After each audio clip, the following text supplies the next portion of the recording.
From here, I'd like to sort of pivot and look to moving forward. Looking into the future, when it comes to closing this gap, I want to explore some of the questions I have written down about the challenges that are out there right now and lessons we can learn from the past so we can avoid these mistakes in the future so that we are making progress.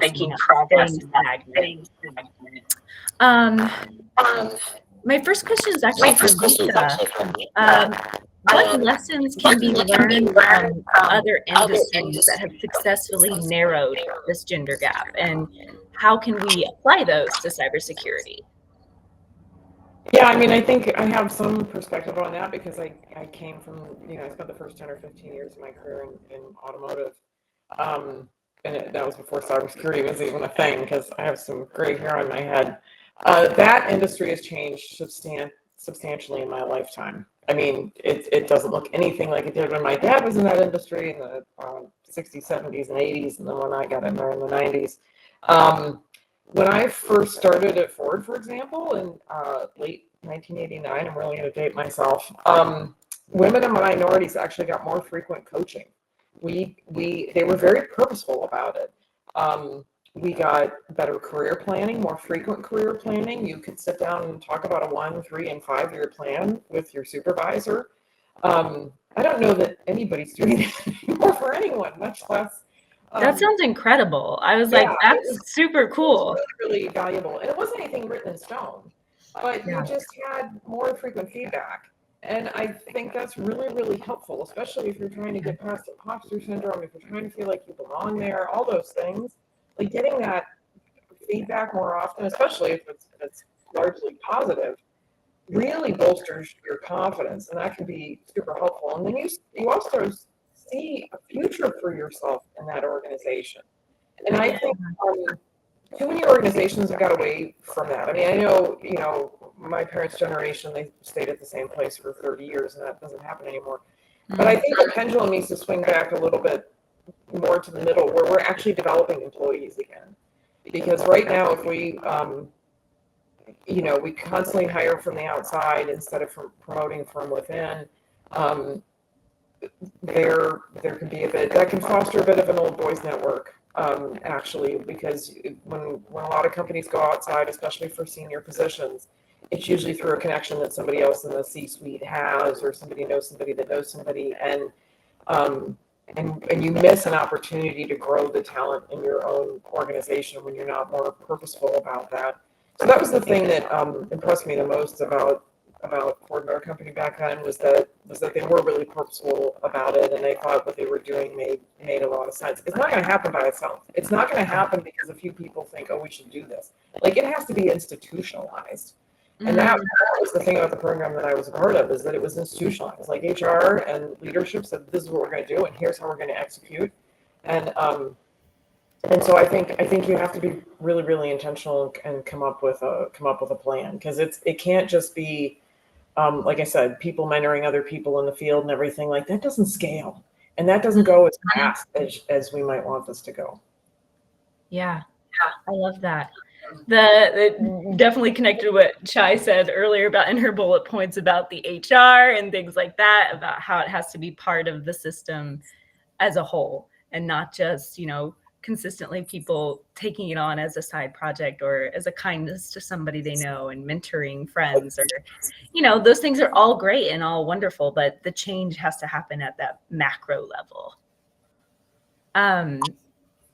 Kind of bouncing off of that, I'm going to go to Chai now. Are there specific challenges that you can think of that women face in advancing to leadership positions,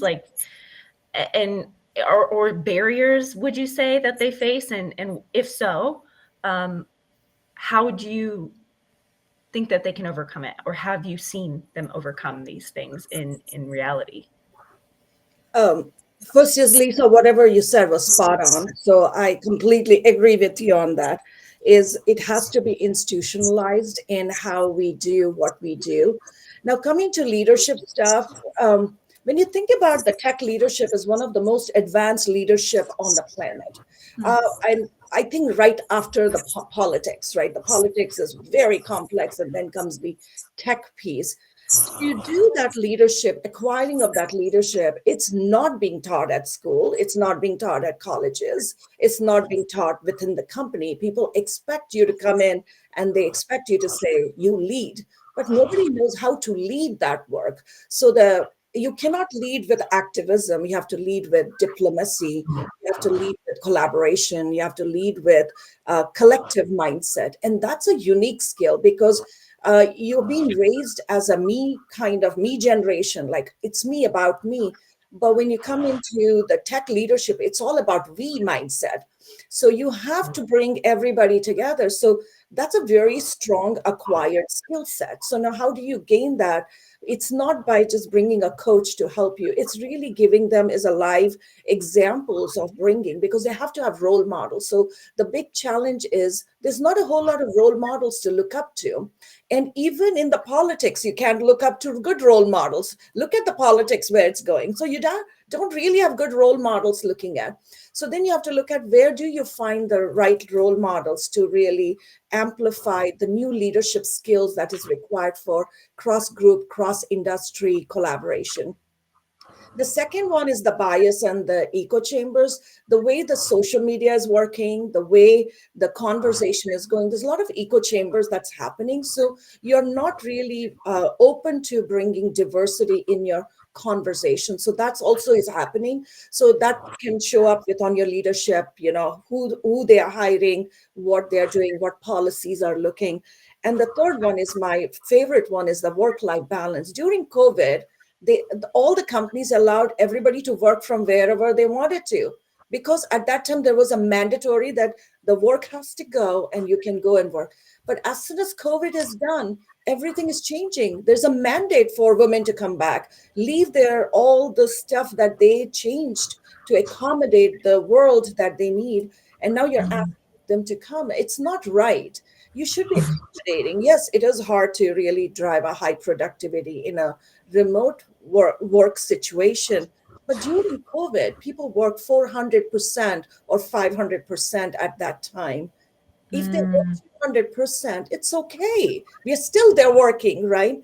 So I would say those are kind of my three, challenges for the industry is the bias issues and the echo chambers. Second is the work-life balance. Really need to figure out, not mandate policies. We're saying if you don't come to the corporate office or where the company headquarters is, you won't get promotion, you won't get benefits, you will be asked to leave the company. That's rude in general, in my opinion. And then the lack of role models is you really have to find the role models and start working with them and collaborating with them. But collaborating is not just ask for advice, but really contribute to the role model, because you get to learn from them. Work on a project with them, on a micro project, which allows you to move the needle.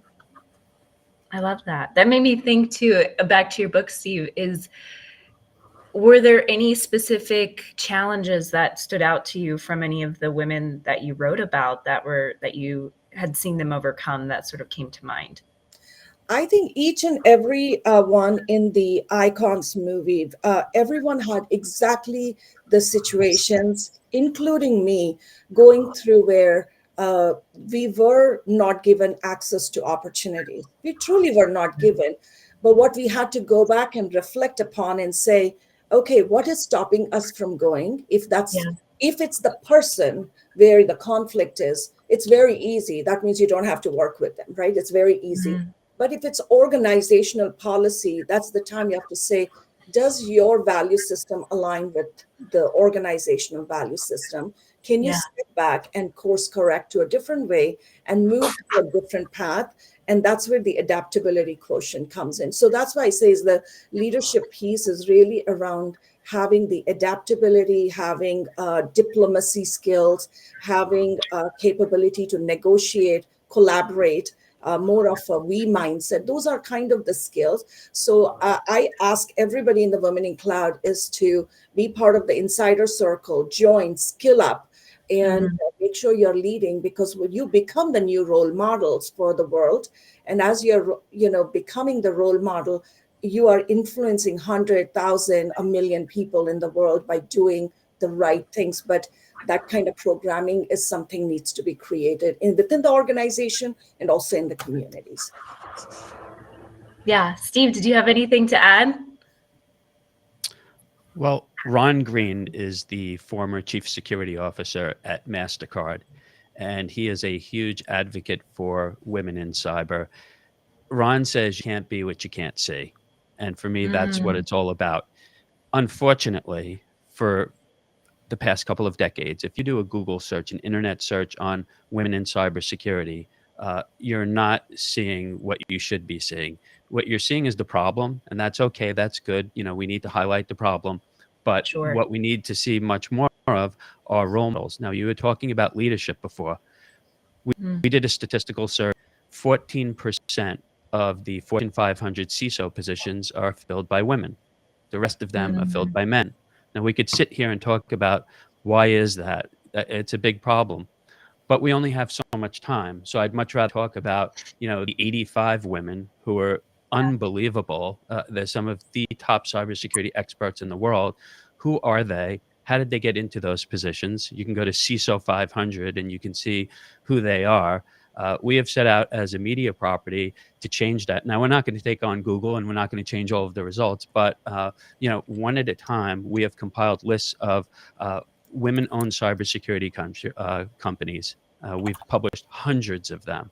And if you do a Google search on, you know, women-owned cybersecurity companies, you'll find them. There are hundreds of associations for women in cybersecurity. And we have a list of those. And I think we need to produce these role models. You're right. There's not enough of them. So we can't just sit back and say there's not enough role models. We have to go out, hunt them down, profile them. That's what we're trying to do with our media, interview them so that when you do a search on women in cybersecurity, they show up.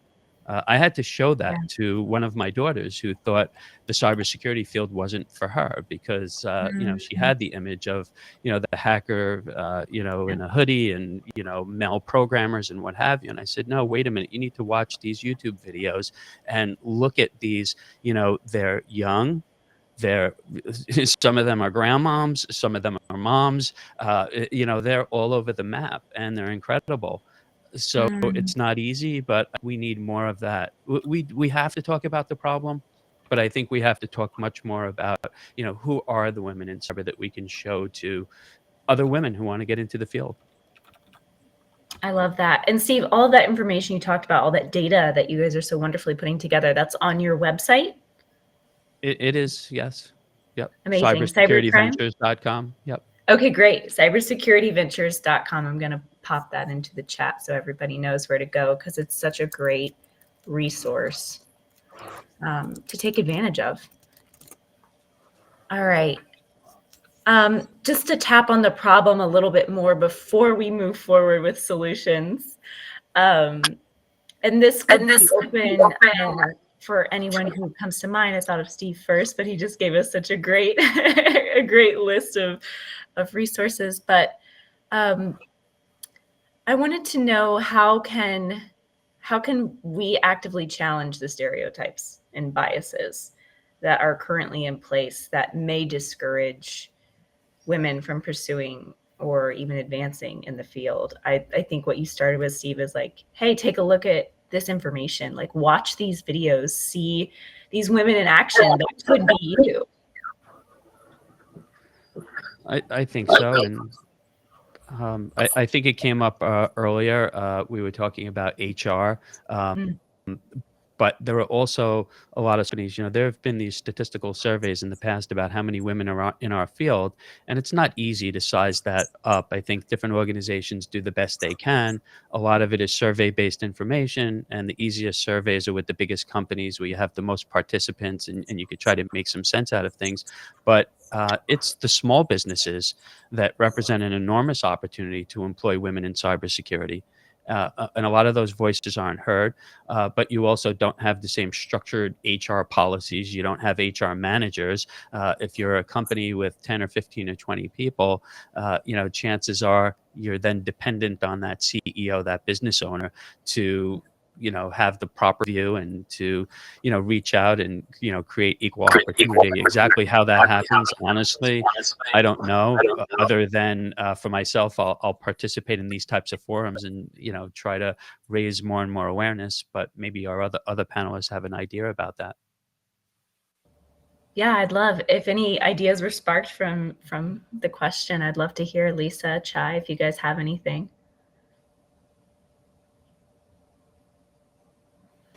I'll have Lisa take it if she wants. Okay. No, nothing. I'm thinking back through your list, Chai. So, I mean, I think there's a huge problem with the media for cybersecurity in general, right? Especially the consumer media.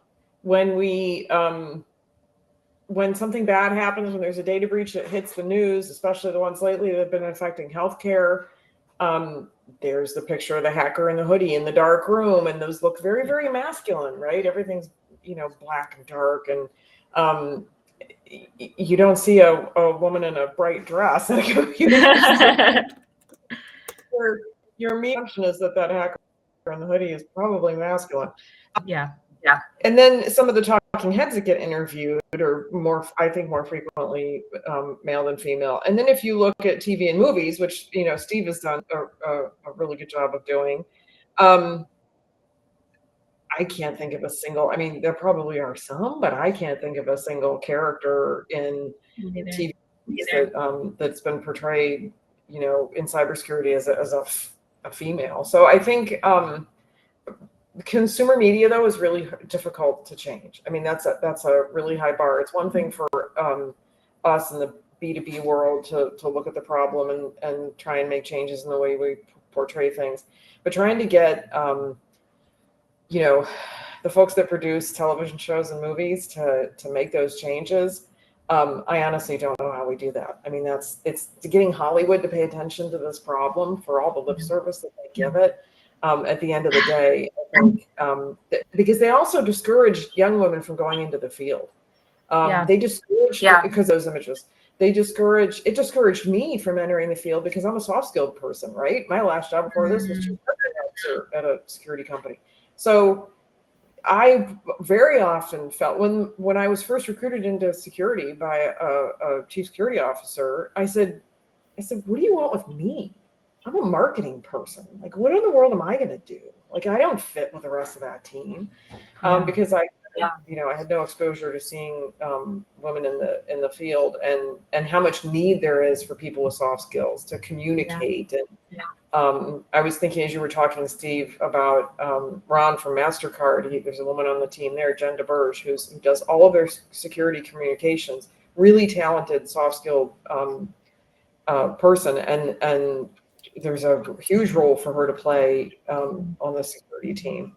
So, I don't know how we get Hollywood to change their mind. I mean, the series that we just produced, Cubicle series, I'll throw it in the chat. Yeah, please do. That's got male and female characters. We decided to have equal time there. Well, we did have Angelina Jolie hackers back in 1995, so maybe we just need to I don't know, throw at least one name there, and I'm sure there's more because we don't want them not to get the proper attention. Yeah, and adding to Lisa and Steve and Sarah, you're spot on the Hollywood piece. The thing when you look at every movie, because that's why we got into the Hollywood by creating a movie fund, so we could start changing what a narrative should look like from a woman who are in the tech industry, right? So when you think about it, every show that I've seen, if there's a hacking happening, the women are doing pretty good, but at the tail end, they give up. And I'm like, why? They can actually fix it. They have been in that problem till the please, right?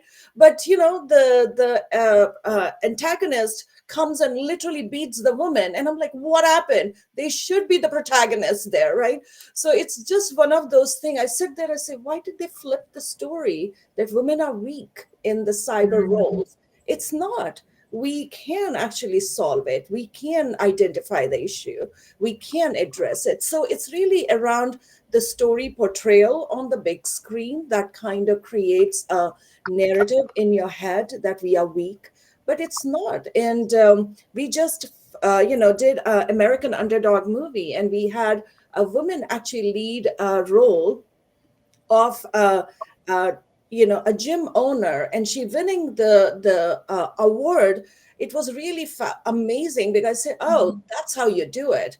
It's the power of money, power of story. You combine these two, and you can actually inspire a lot of people saying, oh, I can become one like that. And it's not that hard. You just have to work at it. But yeah, the storytelling needs to be flipped a little bit from the tech industry, for sure, from the Hollywood industry, for sure. The chat kind of went crazy. They were like, wait a minute. Yeah. There were a few out there. They were like, Penelope Garcia from Criminal Minds and Felicity Smoke from Arrow. So thank you, chat, for coming through. There is some representation. The Net was one of my favorite movies with Sandra Bullock. Yes, Throw another name in there. I agree. No, I think the names are good. It gives you something to be like, maybe I've not seen that. I would love to see a different representation than the dark hoodie male figure in a dark room. Steve, are you and Lisa, are you okay? We can do is a joint post on the top 5 to 10 movies every woman should watch if they are going into cybersecurity roles. And if you're all interested, we'll make that happen and bring the list for you, because it's such a cool list to watch them. Yeah, definitely. I think it's a cool There's inspiration. a lot of movies in here I haven't seen, so that's why I Me couldn't think of too, anybody. and Yeah. TV shows as well. So that's nice too. Yeah. I want to get to my favorite part of the panel though, because I know we want to end in a timely manner, so we're not taking up everybody's Friday.